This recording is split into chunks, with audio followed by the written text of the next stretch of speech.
আমি এটা কি করলাম? এত দামি কেশর আমি চুরি করে নিলাম। তো গুলমার্গে যাওয়ার পথে আমরা একটা কেশর বাগান দেখেছিলাম, সেটাই তোমাদের সাথে শেয়ার করতে এলাম। আর আমি চুরি করেছি না করেছি সেটা তোমাদের ভিডিওতে দেখতে পাবে। ভিডিওটা দেখতে থাকো। আর দেখো ৩টে যে সুরলা বেরিয়ে আছে ওগুলোই কেশর, আর একটা ফুলের মধ্যে ৩টেই কেশর থাকে। আর ফুলের কালারটা দেখো কত সুন্দর, তাই না? মিষ্টি কালার। লোকে এসে মারবে এখানে কেশর, কেশর চুরি করছে, কেশর গাছ দেখেছো? বহুত হাট, বহুত হাট, বহুত হাট কেশর ফুল। পুঁতে দে, পুঁতে দে, পুঁতে দে, পুঁতে দে, তাহলে মারবে লোকে। হ্যাঁ ঠিক আছে। কেন ফুটবো রে? চোর চুরি করেছে।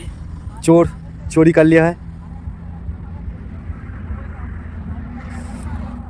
আসলে আমি চুরি করছিলাম না, সবাই নিচ্ছিল তাই আমিও নিলাম। গাছ তুলতে চাইছিলাম কিন্তু একটাও গাছ ওঠেনি, এতটাই হাট কি বলবো। আর এই ভয়েসটা আমার বর দিচ্ছিল। তারপরে লাঞ্চ সেরে আমরা হোটেলে চলে গেলাম।